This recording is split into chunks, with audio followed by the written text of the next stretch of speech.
Upang labanan ang mga halimaw, ang 7 kabalyero ay nagtataglay ng kapangyarihan mula sa mga sinaunang bayani. Isang ordinaryong estudyante ang naging isa sa kanila. Isang araw, sina Faria at Ellen, dalawa sa mga kahalili ng bayani, ay nagtungo sa isang nayon. Sila rin ay miyembro ng Student Council ng Grandsted Academy.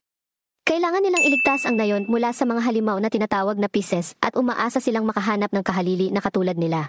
Ngunit wala silang nakitang buhay na tao sa lugar na ito, kaya nagpasya silang pumunta sa susunod na nayon. Habang nasa daan, nakita ni Alan ang nayon ng uli na nasusunog at nakita nila na ang Pisces ay nagdudulot ng pagkawasak sa lugar. Alam nila na may nakatirang Grand Seeds na bagong estudyante na nagngangalang Nemo. Sinubukan ni Nemo na magtago mula sa Pisces habang dumarami ang mga halimaw na ito. Sa tuwing mabibiktima sila ng isang tao, palipat-lipat siya sa isang gusali para lang makaiwas sa mga halimaw na ito. Pero makalipas ang ilang oras na pagtatago ay pinalibutan siya ng mga ito. Saktong dumating doon sina Faria at Ellen at nakita nilang napapaligiran ng mga kalaban si Nemo. Kaya agad niyang inatake ang mga halimaw na ito gamit ang kanyang asul na kidlat. Habang nilalabanan niya sila, napansin niyang hindi sapat ang magic para matalo sila.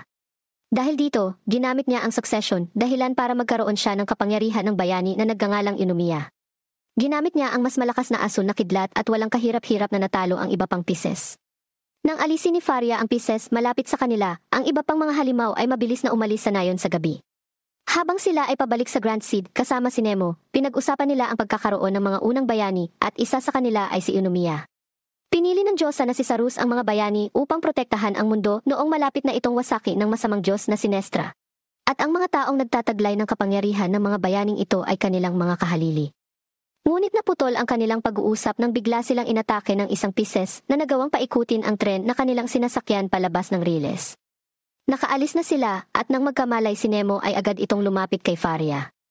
Nakita nilang papalapit sa kanila ang halimaw kaya pinilit ni Faria na tumayo. Nang salakayin sila ng halimaw, hinarang ito ni Faria at sinundan niya ito ng kanyang pag-atake, ngunit muling nabuhay ito, pagkatapos ay inatake muli sila at si Nemo ay natamaan ng malakas.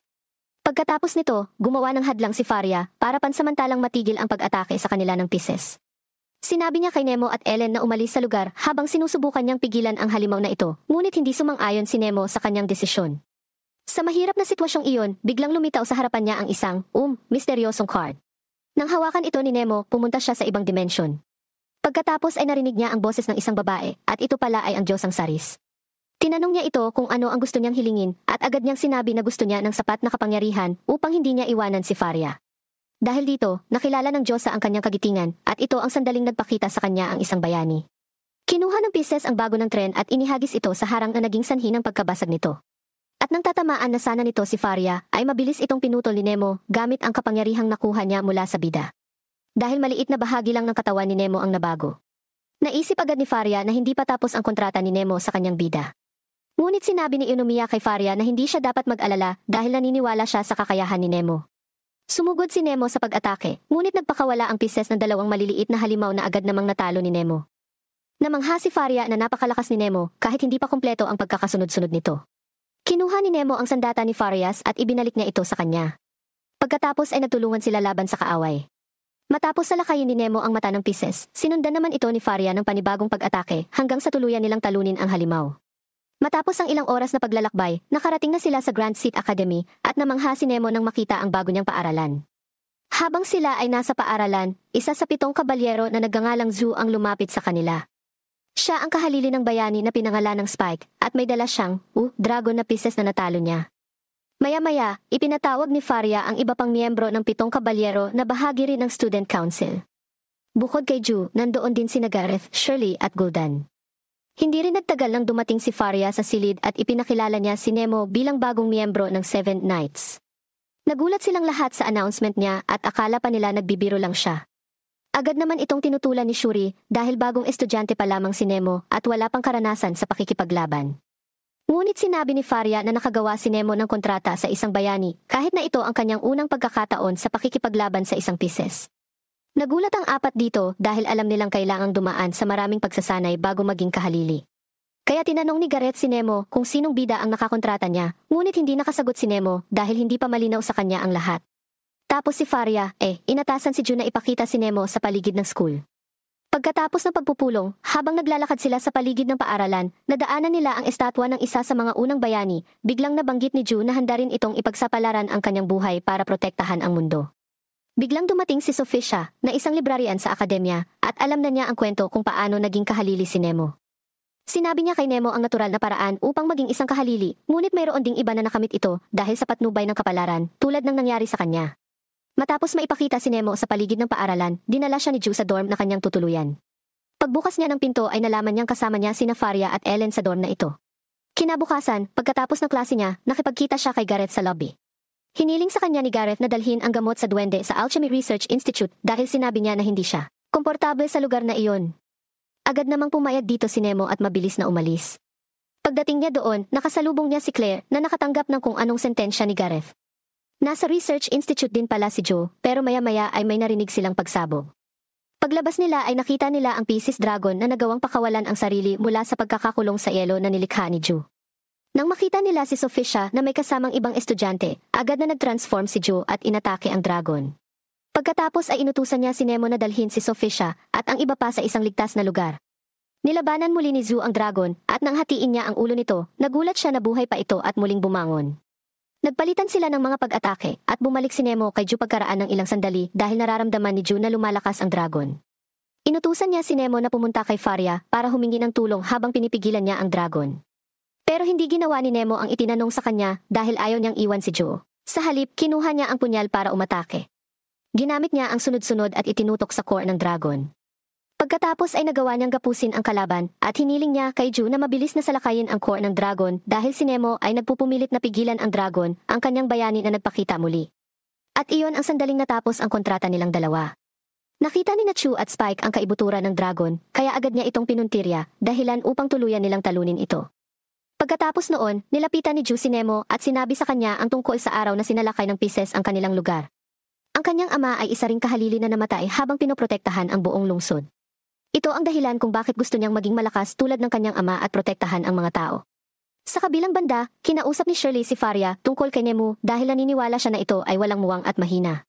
Sinabi sa kanya ni Faria na nag-aalala siya kay Nemo at ito ang dahilan kung bakit niya ito dinala sa dorm para mabantayan niya ito. Natatakot siya na baka lamunin si Nemo ng kapangyarihan nito. Kinagabihan, nagsagawa sila ng pagpupulong upang pag-usapan ang mga Pisces na nakaligtas sa labanan sa Bulkang Aburgot. Ayon kay Gareth, muling nagsama-sama ang mga nilalang na ito at tiyak na naghahanda sa pag-atake muli pagkatapos ng kanilang pagkikita. At habang papunta sila sa dorm nila, naalala ni Gareth ang ginawa ni Nemo noong nag-away sila ni Ju sa dragon. Tinukso ni Ju si Gildan na baka mas malakas pa si Nemo kaysa sa kanya kung hindi siya magsasanay ng husto. Isang araw, nanaginip si Nemo na nasa library siya at ito ay nasusunog. Nakita niya ang kanyang bida at parang may gusto siyang iparating kay Nemo. Pagkagising niya ay kumatok si Faria sa kanyang pintuan. Pagbukas niya, sinabihan siyang maghanda dahil kailangan nilang gumawa ng misyon. Habang sila ay nasa airship, ipinaliwanag ni Faria sa lahat ang sitwasyon at ang kanilang misyon. Ang kanilang gawain ay tulungan ang Imperial Academy Elite dahil sinalakay sila ng Pisces habang sila ay nasa isang ekspedisyon. Samantala, nakita ng mga mula sa Imperial Academy ang pag-atake ng Pisces sa Silver Hourglass. Nang makarating sa lugar si Faria at ang iba ay mabilis silang bumaba at nag-transform. Habang nilalabanan nila ang mga halimaw, si Alin ang naatasang magpagaling sa mga nasugatan. Walang kahirap-hirap na inatake at pinatay ni Gareth ang Pisces na nakatagpo niya at tiyak na ganoon din ang ginagawa. Matapos alisin ni Gildan ang Pisces sa kanyang lokasyon, isang, mas malalaking Pisces ang nagpakita sa kanya. Ang bayani ni Gildan na nagngangalang Jave ay nag-aalala na pipilitin nilang labanan ang halimaw. Ngunit iniisip ni Gildan ang tungkol sa mga taong ililigtas nila at pinilit siya nitong salakayin ang Pisces. Nagawa niyang putulin ang ulo nito, ngunit may biglang tumubo mula rito at agad siyang inatake. Buti na lang at dumating doon sina Nemo at Joe at iniligtas siya. Matapos kapusin ni Nemo ang halimaw, agad itong inatake ni Joe at matagumpay nilang natalo ang kalaban. Ilang sandali lang ay tuluyan na nilang naalis ang lahat ng halimaw sa lugar. Nang makabalik sila sa Grand Seed Academy, nagsanay agad si Gildan para lumakas. Nakonsensya si Zu dahil sa sinabi niyang Gil kay Dan noong isang gabi. Pagkatapos ay binanggit din niya kay Nemo na si Gudan ay isang prinsipe ng isang bansa. Dahil dito, ang lahat ng mga mamamayan ng kanilang bansa ay nakatingin sa kanya at ito ang naging dahilan upang siya ay desperado na talunin ang mga kaaway. Habang nasa kalagitnaan ng training si Gildan ay bigla siyang nag-transform pero may kakaiba siyang naramdaman sa kanyang katawan. Ilang sandali pa, biglang nakaramdam ng lindol sina Nemo at Ju. Sa kabilang banda, nagbigay naman ng report si Faria sa chairman ng akademya tungkol sa kanilang operasyon. Napag-usapan din nila ang sirang Silver Hourglass. At kasama rin sa usapan ang pagmamasid ni Farias kay Nemo. Nang dumating sina Nemo at Ju sa lokasyon ng Gildens, naroon na si Gareth at nakikipaglaban sa isang halimaw. Laking gulat nila na ang halimaw ay si Gildan at ayon kay Ju, ito ay pag-aari. Sinabi ni Gareth na nangyari ito dahil ang bida ay naglabas ng labis na kapangyarihan na hindi niya nahawakan. Dahil dito, naiwang bukas at vulnerable sa kasamaan ang bayani. Balak ni Gareth na patayin ang halimaw na ito, ngunit hinarang siya ni Nemo dahil si Gildan ay nasa katawan pa rin ng halimaw na iyon. Biglang inatake ng halimaw si Nemo at sinabi ni Ju na susubukan niyang iligtas si Gildan kung kaya niya. Samantala, sa loob ng isip ng Gildens, paulit-ulit niyang narinig ang mga nasasakupan na humihingi ng tulong sa kanya. Nang igapos ni Nemo ang halimaw, sinadya ni Chu na ikulong ito sa yelo, ngunit natunaw lang ito kaagad. Sa sandaling iyon, nakapagsalita si Gildan at inutusan silang patayin siya. Ngunit agad itong tinutulan ni Nemo. Nakausap ni Gildan si Java at dahil sa sinabi sa kanya ng kanyang bayani, nagpa siya si Gildan na huwag sumuko. Dahil dito, nagtulungan silang lahat para salakayin ang halimaw at nagawang alisin ni Nemo si Gildan mula rito. Samantala, nakita ni Faria at ng mga babae ang liwanag mula sa kinaroroonan ni Nemo at ng iba pa. Dahil parehong nawalan ng lakas at lakas sina Gildan at Nemo, nawalan sila ng malay. Nang magising si Nemo, naroon si Faria at siya ang nag-aalaga sa kanya. Sinabi niya sa kanya na siya ay natutulog buong araw. Nang maalala niya ang nangyari ay agad niyang tinanong ang kalagayan ni Gildan at sinabi sa kanya ni Faria na maayos din siya. Nasa kwarto din ni Gun sina Ju at Gareth. Tinanong muli ni Gareth si Gildan kung talagang hindi niya naaalala ang nangyari bago siya nilamon ng kasamaan. Dahil sigurado si Gian na wala na siyang maalala, hinala ni Gareth na may kinalaman ang isang pieces dito. Napag-usapan din nila ang biglang paggising ng dragon na dala ni Joe at lahat ng ito ay nangyari sa loob ng academy. Nagpasya si Faria na alagaan si Nemo habang nagpapagaling pa ito, ngunit dumating si Ellen upang sabihin sa kanya na kailangan niyang gumawa ng ilang trabaho sa opisina ng Student Council. Paglabas ni Faria ng kwarto, medyo nag-usap sina Ellen at Nemo tungkol sa kanya. Habang nag-uusap sila, nalaman ni Nemo na ang bayaning si Unomi ay ninuno ni Farias. Ito ang dahilan kung bakit si Faria ay nagsasanay upang maging isa sa 7 kabalyero na kahalili mula pa sa kanyang pagkabata. Idinagdag ni Alan na ang nais lamang ni Faria ay gamitin ang kanyang kapangyarihan upang protektahan ang mga tao sa gabi. Binisita siya muli ni Faria at kasama niya sina Chu, Gareth at Gildan. Maya-maya, tinanong ni Gareth si Nemo kung nakausap na ba niya ulit ang kanyang bida. Kaya sinagot ni Nemo na minsan lang niya narinig na magsalita ang kanyang bida. Dahil hindi alam ni Nemo ang pangalan ng kanyang bayani, naisip ni Gareth na hindi ito normal. Iminungkahi ni Chu kay Nemo na kausapin niya si Sophisha dahil baka may alam ito. Tapos biglang dumating si Shirley doon at parang wala sa mood. Pagkatapos niyang mag-abot ng envelope kay Faria ay umalis din siya kaagad. Narinig na pala niya ang sinabi ni Nemo na hindi pa nito nakakausap ang kanyang bida. At ito ang nagpaisip sa kanya na may kakaiba kay Nemo. Isang araw, nagpa siya si Nemo na pumunta sa library para tanungin si Sophisha tungkol sa kanyang bayani. Pero kahit anong hanap nila sa buong library para lang makuha ang impormasyon, wala silang mahanap na sagot sa tanong niya. Maging si Sophisha ay nagtaka dahil akala niya ay nasa library na ito ang lahat ng impormasyon tungkol sa mga bayani. Pero nangako siya na iimbestigahan niya ito sa abot ng kanyang makakaya. Samantala, nagkaroon muli ng insidente sa loob ng paaralan at miyembro ng disciplinary committee ang biktima. Dahil sa kagat nito sa liig ay naisip agad ni Fariet na vampira ang ginawa nito. Bilang chairwoman ng disciplinary committee, nangako si Shirley na hulihin niya ang salarin. Kaya nagboluntaryo si Nemo na tumulong din sa komite ng pagdidisiplina sa kanilang paghahanap. Pagkatapos ay agad nilang sinimulan ang investigasyon. At sa pagkakataong iyon, tinanong ni Shirley si Nemo kung may tinatago ba siya sa kanila. Idinagdag niya na nakita niyang kahina-hinala siya dahil wala siyang ideya tungkol sa Grand Seat Academy at sa 7 kabalyero. Hindi ito nakasagot ni Nemo, kaya sinabi na lang ni Shirley na hindi naman importante sa oras na iyon basta nasa mabuting panig si Nemo. Sa gabi, pumunta si Nemo sa Research Institute para manghiram kay Claire ng librong may impormasyon tungkol sa mga vampira. Dumating din ang isang miyembro ng disciplinary committee na nagngangalang Mina. Tapos sabay silang umuwi. Pagkatapos noon, binanggit ni Mina kay Nemo ang mga chismis na si Shirley ay pinaghihinalaan ng iba bilang vampira sa paaralan. Ito ay dahil si Shirley ang huling kasama ng biktima bago ito nawala ng malay.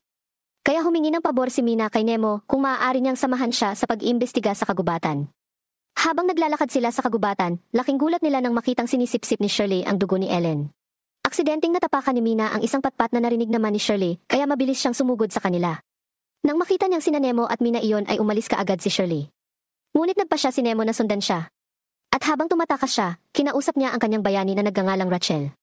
Nang maabutan ni Nemo si Shirley, nagpa siya itong labanan ito. Ngunit si Nemo ay hindi lumalaban sa kanya at tinatanggap lamang ang kanyang mga pag-atake. Sinimulang sabihin sa kanya ni Shirley ang masalimuot na nakaraan ng kanilang lahi. Ito ang dahilan kung bakit ayaw niyang malaman ng iba na siya ay vampira, dahil matatakot ang mga tao sa kanya. Ngunit naniniwala si Nemo na hindi lahat ay natatakot sa mga vampira. At isa si Alan sa mga taong iyon. At ito ang nagpakalma sa kanya. Nung babalik na sila, nakita nila si Alan sa taas, nakarga-karga ng pieces. Sinundan nila ang mga kaaway, at nang makarating sila sa abandonadong gusali, nagpakita sa kanila si Mina. At nakita rin nila si Alan na nakatali sa dingding. Dito lang nila nalaman na isa rin pala itong vampira, tulad ni Shirley, at ang umatake sa mga biktima. Nalaman din nila na si Mina ay kaalyado ng pieces. Nang mailabas niya ang mga halimaw, mabilis na sumalakay sina Nemo at Shirley at natalo ang mga kalaban. Biglang inatake ni Mina si Shirley at sa bilis nito, hindi nakaiwas si Shirley sa pag-atake nito. Nilabanan ni Mimo si Mina hanggang sa maputol niya ang isang kamay nito, ngunit muli itong lumaki at lumaki. Tapos inatake din niya si Nemo. Nang bumangon si Shirley, nilabanan niya si Mina at ginamit ang primordial flame. Apektado nito si Mina dahil isa sa kahinaan ng mga vampira ay ang apoy. Nang bumangon si Nemo, naalala niya ang napanaginipan niya isang araw at ang kanyang bayani ay nagpakita rin sa kanya. Bigla siyang may naisip na plano at tiyak na gusto niyang gamitin muli ang apoy nito kay Mina para matalo niya ang kalaban nila gamit ang bagong labas. Pieces. Inatake ni Mina si Nemo, ngunit tiyak na nagkaroon ng pagkakataong makuha si Mina at gamitin ang Kaiser Phoenix. Sinundan ito ng pag-atake ni Nemo gamit ang mambabatas hanggang sa matagumpay nilang natalo siya. Isang araw, inimbestigahan ni Gareth ang dating library ng paaralan na nasunog. Ayon kay Sophicia, ang head librarian noong panahong iyon ay double agent ng Pieces. Tinawag siyang henyo at ang bayaning tumalo sa kanya ay si Inomia. At simula noon, nagsimula na ang chismis na may sumpa ang lugar. Nang makalabas si Gareth sa library ay nilapitan siya ni Claire at inabot ang mga papel na naglalaman din ng impormasyon tungkol sa lumang library. Kinabukasan, nagsimula na silang mag-usap tungkol sa sayaw na magaganap dahil malapit na ang school festival. Habang kinakausap ni Nemo sina Ju at Gildan kung sino ang gusto nilang ipare sa sayaw, lumapit si Shirley sa kanila. Tinanong niya si Nemo kung may kasama siya sa sayaw. At dahil wala pang maisip si Nemo, niyaya ni Shirley si Nemo na maging partner niya. At nagulat ito kina Gao at Gildan. Hindi makapaniwala ang dalawa sa narinig mula kay Shirley, kaya hinala nila na may tinatagong sikreto sina Nemo at Shirley. Pagkatapos noon, nagkaroon ng pagpupulong ang 7 kabalyero para sa event ng Student Council. Habang nag-iisip sila ng gagawin, nagpasya si Gareth na lumabas dahil aasikasuhin niya ang investigasyon sa mga paisa na nakakubli sa paligid ng paaralan. Ngunit nangako siyang tutulong sa pagdiriwang kung kinakailangan. Paglabas niya ay sumunod si Claire at lumapit sa kanya para mag-alok ng tulong. At bilang kapalit, gusto ni Claire na makasama siya sa festival. Sa araw ng pista, natapos ang Student Council sa paggawa ng cave. Matapos dumalo sa mga pangangailangan ng kanilang mga bisita, tinanong ni Faria si Nemo kung mayroon na ba siyang kasama sa sayaw. Dahil narinig ni Shirley ang kanilang usapan, hiningi na rin niya ang sagot ni Nemo sa kanyang imbitasyon. Ngunit biglang hiniling ni Gildan kay Nemo na dalhin ang pagkain kay Sophicia. Samantala, pumunta si Claire sa lumang library para mag-imbestiga at umaasa siyang makakahanap siya ng makakatulong kay Gareth. Ngunit habang hinahanap niya ang lugar, gumuho ang lupa sa ilalim niya. Pagkatapos ay nahulog siya at nakita ang isang pinto malapit sa kanya. Nagawa niya itong buksan at pagpasok niya sa silid, nakita niya ang mga librong nakaayos sa mga estante. Pero naagaw ng atensyon niya ang libro sa altar dahil kumikinang ito at nang hawakan niya ito ay bigla siyang napasigaw. Sa kabilang banda, kinausap ni Nemo si Shirley at iminungkahi nito na subukan niyang imbitahan si Ellen sa sayaw. Prangkahan niyang sinabi sa kanya na nakikita niya ang nararamdaman ni Shirley para kay Ellen.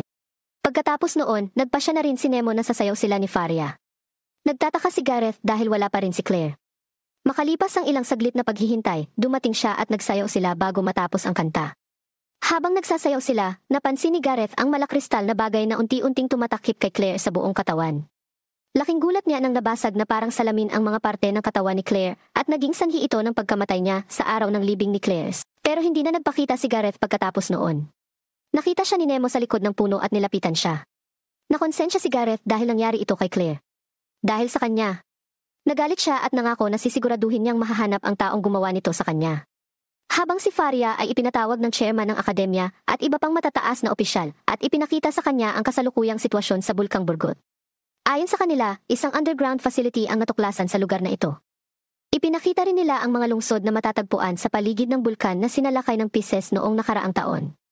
Binanggit din nila ang Silver Hourglass na nabasag noong nakaraang insidente. Kaya naman naplano ang Grand Seed na maglunsad ng all-out attack bago magamit ng Pieces ang kapangyarihan ng Silver Hourglass. Naalerto sila nang malaman din nila na nasa underground facility ang pinuno ng Pisces na nagngangalang Amos. Dahil may mga insidenteng nangyari sa loob ng paaralan, hinala nila na may kaaway na nagtatago sa academy. Dahil dito, nagpasya si Faria na sundin ang kanilang kagustuhan at bumuo ng isang squad para sa pag-atake. Kinagabihan, nagulat siya nang biglang sumulpot sa kanya si Inomiya. Sinabi sa kanya ni Inomiya na kapag natapos na ang labanan, kailangan niyang ibunyag ang katotohanan ng dating aklatan. Pero nagtaka si Faria kung ano ang ibig niyang sabihin dito. Dumating na ang araw ng kanilang pag-atake sa Bulkang Burgot. Si Chu at Gudan ay naatasan na magpatuloy at mamuno sa hukbo na agad na sumalakay ng magbigay ng hudyat si Faria. Makalipas ang ilang saglit, bumaba rin si Nemo at ang iba pa para salakayin ang mga kalaban. Inutusan ni Faria si Ellen na manatili at samahan si Ju at mag-guild habang silang tatlo ay nagpatuloy sa templo ng mga kaaway. Pagdating nila sa isang kwarto, bigla silang Pagkatapos ay sumulpot si Narita, Volex, at Castres na ikinagulat nila dahil parang sila rin ang mga kahalili. Nagsalita si Rita at sinabing sila ang pinili ni Nestra para sa bagong mundo na lilikhain ng Diyos. Isang Rita ang maihawak ng kapangyarihan mula sa walang kamatayang impres na nagngangalang Erin, habang si Volux ay may kapangyarihan ng bayani na pinangalan ng Mercure, at si Castres ang maihawak ng kapangyarihan ng kabalyero ng pagkawasak na nagngangalang Delance. Habang nilalabanan nila ang tatlong kalaban na ito, ang labanan ay nagaganap din sa labas dahil mas epektibo ang 7 kabalyero kung sila ay lalaban ng sama-sama.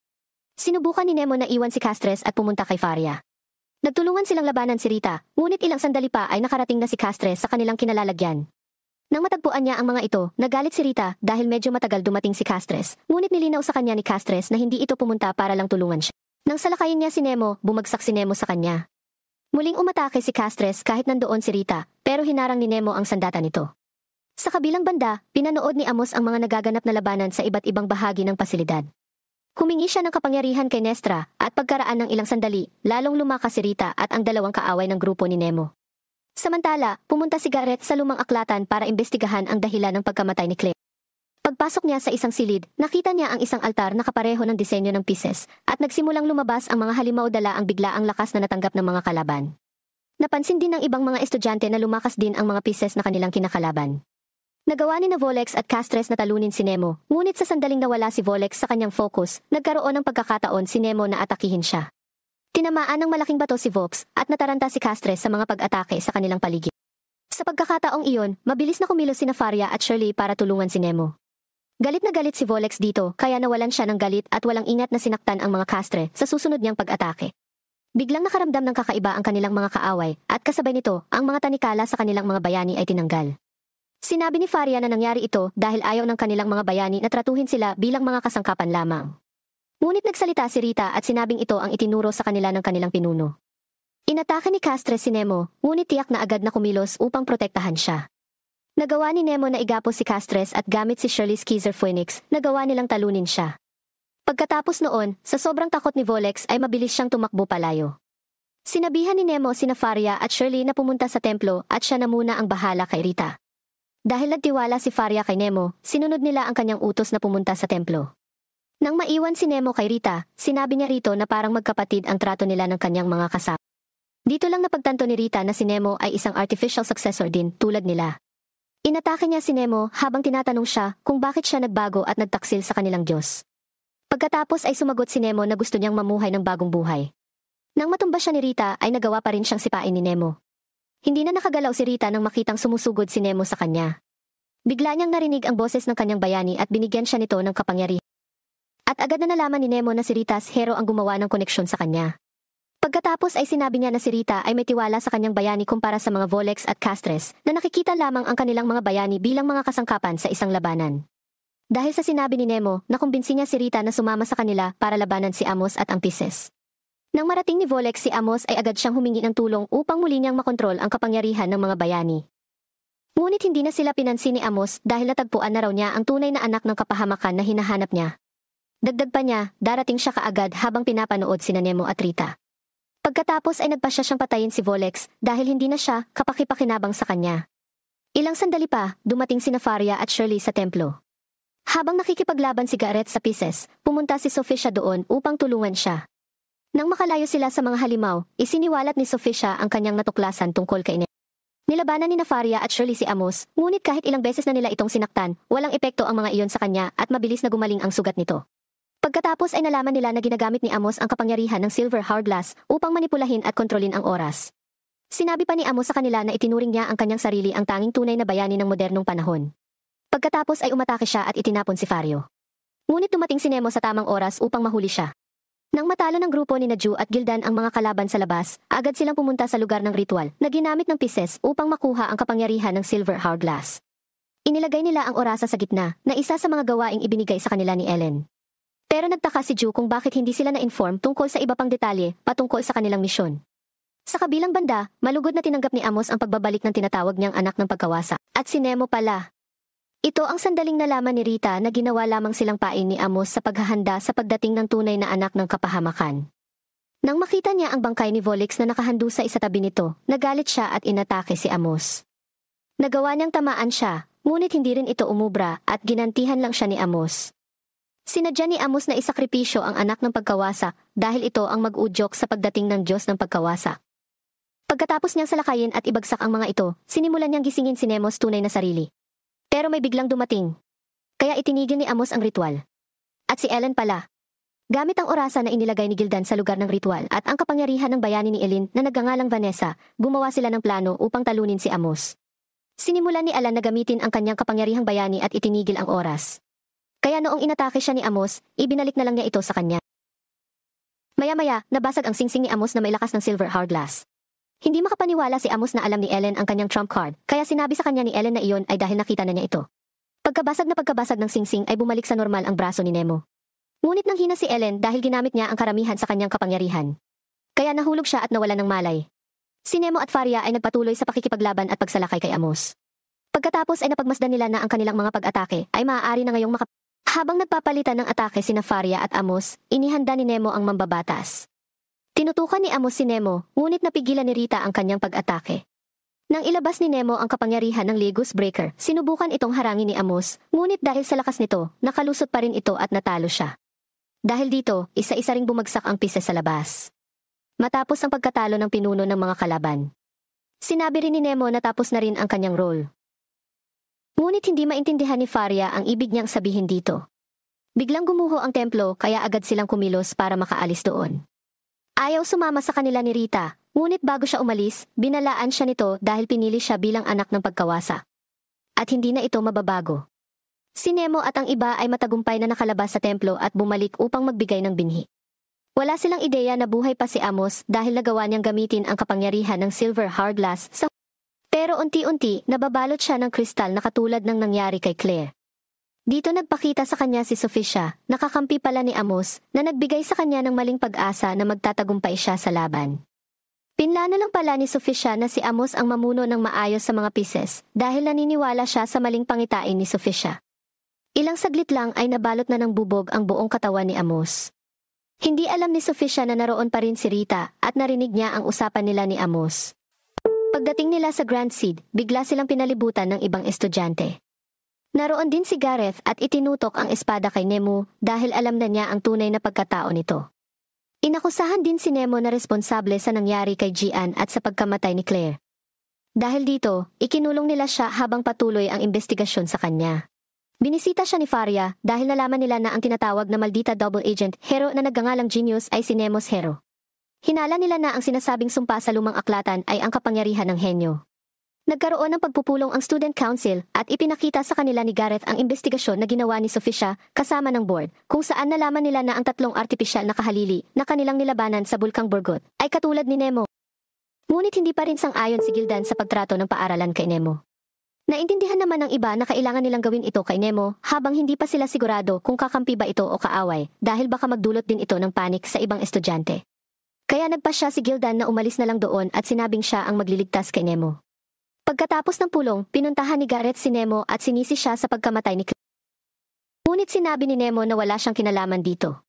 Habang nasa hagdanan si Faria, narinig niya na inamin ni Nemo ang tunay niyang pagkatao bilang isang artipisyal na kahalili na nilikha ng Physis. Naalala niya ang mga alaala niya noong nasa pasilidad pa siya ng Amos. Nang makita niyang pinapatay ang isa sa kanila, nakaramdam siya ng takot na mamatay na parang tao. May narinig din siyang boses at sinabi sa sarili na gusto. Hindi naniwala si Gareth sa sinabi niya at hindi siya masisisi ni Nemo dahil kung siya ang nasa sitwasyon ni Gareth, ganoon din ang mararamdaman niya. Kaya inutusan ni Nemo si Gareth na patayin na lang siya. Ngunit hindi ito magawa ni Gareth. Sa kabilang banda, kinausap ni Faria si Eunomia para tanungin kung ano ba talaga ang nangyari sa lumang library. Ito ang dahilan kung bakit ayaw niyang Ipinakita ni Eunomia ang sumpa sa kanyang braso at nag-aalala na baka ganoon din ang kahahantungan ni Faria kapag sinubukan niyang alamin ang katotohanan tungkol sa nakaraan. Pero desidido si Faria na malaman ang totoo dahil gusto niyang iligtas si Nemo. Dahil dito, dinala siya ni Eunomia kung saan nagsimula ang lahat. Dinala siya sa silid na pinasukan din ni Claire at nakita rin niya ang kumikinang na libro sa altar habang kausap ni Gildan ang isang mataas na opisyal ng paaralan para humingi ng tulong. Paglabas niya ay nakita niya si Shirley na naghihintay sa labas na narinig niya ang usapan nila ng officer. Plano rin pala niyang makipagtulungan kay Gildan para iligtas si Nemo sa paghahanap ng katotohanan ni Farias. Pumunta rin siya sa bayan kung saan ipinanganak si Nemo. Pumasok siya sa bahay ni Nemos at nakita niya ang litrato ni Nemo kasama ang kanyang mga magulang. Pagdating niya sa plaza, may nakita siyang katulad ng suot ni Nemo sa larawan. Biglang may umatake sa kanya, si Rita pala. Naisip ni Rita na sinusundan siya ni Faria at ng 7 kabalyero. Nag-away silang dalawa hanggang sa ginamit ni Faria ang kanyang Purification Thunderfire, dahilan para mapatumba niya si Rita. Ngunit pinilit ni Rita na bumangon at humingi ng kapangyarihan sa kanyang bayani. Habang nasa Grand Seed, nagpa siya ang matataas na opisyal na patayin si Nemo bago nila magawa ito. Dumating sina Gildan at Shirley habang bitbit ang utos ng Imperial mula sa mainland. Ngunit ayon kay Sophicia, huli na ang lahat para dito dahil dapat patayin si Nemo. Kaya naman nang sumugod sina Gareth at Chu para salakayin si Nemo, biglang dumating si Faria at hinarangan ang atake ni Gareth. Ibinunyag ni Faria sa kanila na alam na niya ang totoo at malinaw na sa kanya ang lahat. Ipinakita niya kay Nemo ang bagay na nakita nito sa kanyang bayan. Ito ang sandali ng aminin ni Nemo na pinatay niya ang totoong Nemo at kinuha ang anyo at alaala nito. Handa siyang tanggapin ang parusang ipinataw sa kanya. Pero pinilit pa rin ni Faria na protektahan siya. Kaya nakipag-away si Faria kina Gareth at Chu at pagkaraan ng ilang sandali, dumating na ang kanyang airship. Sinubukan nitong ibagsak ni Chu, ngunit hindi niya alam na naroon din si Rita, na unang sumalakay sa kanya. Dahil dito, matagumpay nilang nadala si Nemo at agad na umalis sa lugar. Habang nasa airship, nalaman ni Nemo na si Sophicia ay kasabwat ng Pisces. Matapos talunin ni Faria si Rita, sinabi niya kay Faria ang narinig niya sa pag-uusap ni Amos at Sophicia. Biglang yumanig ang airship at nakita nila ang kapangyarihan ng Pisces na nagmumula sa lumang library. Dahil dito, lalo pang nagalit si Gareth kay Nemo dahil akala niya ito ay ginawa ng bayaning Nemos na nagngangalang Genius. Sinabi niya na gagawin niya ang lahat para lang mapatay si Nemo. Pagkatapos ay pinuntahan niya si Sophicia na siyang inaasahan niya at hiniling ni Gareth ang tulong nito na bigyan siya ng karagdagang kapangyarihan upang wakasan niya si Nemos. Buhay. Agad namang tinupad ni Sophicia ang kahilingan ni Gareth. Sa muling pag-uusap ni Faria at Nemo, ipinakita niya rito ang sumpa na natanggap niya dahil sa kanyang dedikasyon na alamin ang totoong nangyari sa lumang library.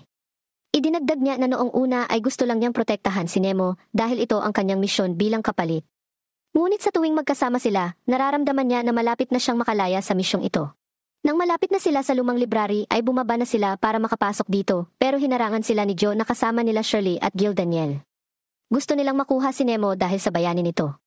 Nang umatake si Ju, pinigilan siya ni Rita at sinabihan sina Nemo at Faria na mauna. Kaya agad na umalis sina Nemo at Faria at si Rita ay humarap sa tatlo ng mag-isa. Pagkatapos ay sinabi niya sa kanila na si Sophicia ang mastermind sa paglikha ng mga artipisyal na kahalili tulad niya at ni Nemo. Hindi naniwala si Gao kay Rita, ngunit may mga tanong sina Shirley at Gildan tungkol kay Sophicia. Biglang may naramdaman si Zu sa kanya at maya-maya nakuha na rin siya at alam niyang dahil iyon sa ginawa sa kanya ni Sophicia. Pinapunta ni Gildan sina Shirley at Rita para sundan si Nemo at nagpa siyang harapin si Ju mag-isa. Pagdating ni Nemo at Faria sa lumang library ay agad nila itong pinasok. Pumunta sila sa altar kung saan nakalagay ang libro kung saan nagmumula ang kapangyarihan ng Pisces. Si Eunomia ay nagpakita at ayon sa kanya, ito ang aklat ng oras at ang selyo na iniwan ni Genius. Idinagdag niya na maaari na nilang sabihin ang lahat at nagpakita rin sa kanila si Genius. Sinabi ng henyo na ang selyo sa aklat ng panahon ay humina dahil sa kapangyarihan ng pagkawasa. Dito lang nila nalaman na kasinungalingan lang pala ang alam ng lahat tungkol kay Genius na naglagay ng sumpa sa lugar na ito. Ang mga malapit ng makaalam ng katotohanan ay agad na naalis sa mundong ito. Ikinuwento ni Eunomia sa kanila ang kwento noong araw na nag-away sila ni Genius sa Pisces sa library na ito. Isinakripisyo ng henyo ang kanyang sarili upang magsilbing selyo upang pigilan ang puyo ng tubig ng pagkawasa. Nagtataka sila kung bakit alam ni Sophicia ang lahat kung mamatay agad ang nakatuklas ng katotohanan. Biglang sumulpot si Sophicia at kinumpirma sa kanila na nandoon din siya noong araw na iyon. Tinanong ni Faria si Sophicia kung paano ito nangyari dahil ang insidente ay ilang daang taon na ang nakalilipas. Kaya't isiniwalat niya na sinubukan siyang patayin ni Genius noong araw na iyon. Ngunit nagawa niyang lumipat mula sa isang katawan patungo sa isa pa, at ito ang dahilan kung bakit siya nabubuhay pa. Idinagdag niya na gusto niyang patayin si Nemo. Bagamat siya lang ang nakakapagtanggal ng selyo sa aklat ng panahon, siya lang din ang makakapagtatak nito pabalik. Nagtulungan sina Nemo at Faria para salakayin si Sophisha. Ngunit dumating si Gareth at nagawa niyang putulin ang isang kamay ni Nemo. Pagkatapos ay sinundan niya ito ng panibagong pag-atake hanggang sa bumagsak si Nemo sa lupa. Dahil dito, tuluyang nasira ang selyo. Natigilan si Gareth nang sa hindi inaasahang pagkakataon, inatake din siya ni Sophisha. Ngunit ilang saglit lang, dumating si Ellen doon at ginamit ang kanyang kapangyarihan para ibalik ang oras. Pagkatapos ay ginamit niya ang kapangyarihan ng Silver Hourglass para ibalik ang katawan ni Nemos. Dahil dito, muling nagamit ni Nemo ang sunod habang si Ellen ay bumagsak dahil sa panghihina. Si Ellen pala ang nagplano ng lahat ng ito dahil nasa Bergot Volcano pa sila. Ngunit hinigop ni Sophisha ang kapangyarihan ng libro at binago ang sarili bilang isang AI monster. Samantala, nagawang talunin ni Gildan si Joe at napagtanto din ni Joe na si Sophisha ay isang kaaway. Bigla silang nakaramdam ng lindol at ang halimaw, tulad ni Sophisha, ay lumabas mula sa lumang library. Naglabas siya ng maraming pieces at inatake ng mga halimaw na ito ang mga opisyal ng paaralan at pinapatay ang mga estudyante. Agad namang pumunta doon sina Dan at Ju. At ilang sandali pa ay dumating na rin sina Faria at Nemo para labanan ang kanilang mga kalaban. Nagpakita si Genius kay Nemo at sinabi sa kanya kung ano ang dapat niyang gawin para talunin si Sophisha. Nang tatamaan na si Nemo sa atake ni Sophisha, dumating si Rita para harangin ito. Dumating din sina Gildan at Ju para tulungan sila habang si Shirley naman ay pumunta kay Ellen. Alam niyang ilang oras na lang ang natitira kay Ellen dahil sa sobrang paggamit niya ng time control. Dahil ayaw ni Shirley na mamatay siya, pinainom niya si Ellen ng kanyang dugo para maging vampira siya at maging isang immortal na katulad niya. Nang lalapit na sana sina Nemo at Faria sa halimaw, naharang sila ng kapangyarihan nito. Biglang dumating si Gareth at isinakripisyo ang sarili para gumawa ng paraan kina Nemo at Faria para makadaan sila. Dahil dito, nakalapit sila sa halimaw at nang umakyat sila, hinarap nila si Sophisha. Nagtulungan silang salakayin ito, ngunit hindi umubra ang kanilang mga pag-atake kay Sophisha. Nang umatake si Sophisha, nahulog si Faria at agad na sinagip ni Nemo. Pagkatapos ay ginamit ni Nemo ang Ligus Breaker at pinalakas pa nila ito. Sa tulong ng kapangyarihan ni Faria, sinubukan ni Sophisha na gamitin ang kanyang kapangyarihan laban dito. Ngunit pagkaraan ng ilang sandali, nanaig ang pinagsamang kapangyarihan ni Nemo at Faria at natalo siya. Ngunit sapat pa rin ang nakaligtas at si Nemo ay nagbago sa kanyang orihinal na anyo. Muli silang nag-away ni Sophisha at habang nagpapalitan sila ng mga pag-atake, naalala ni Nemo ang araw na iniligtas siya ng Raul Nemo. Nagpatuloy sila sa palitan ng mga pag-atake hanggang sa pareho silang nagtamo ng matinding pinsala. Lumitaw din ang henyo at ginamit muli ang kanyang kapangyarihan para selyuhan ang puyo ng tubig ng pagkawasa. At sa pamamagitan nito, sa wakas ay natalo sila makalipas ang ilang araw. Nagulat sila nang magdesisyon si Rita na mag-aral din sa Grand Seed Academy.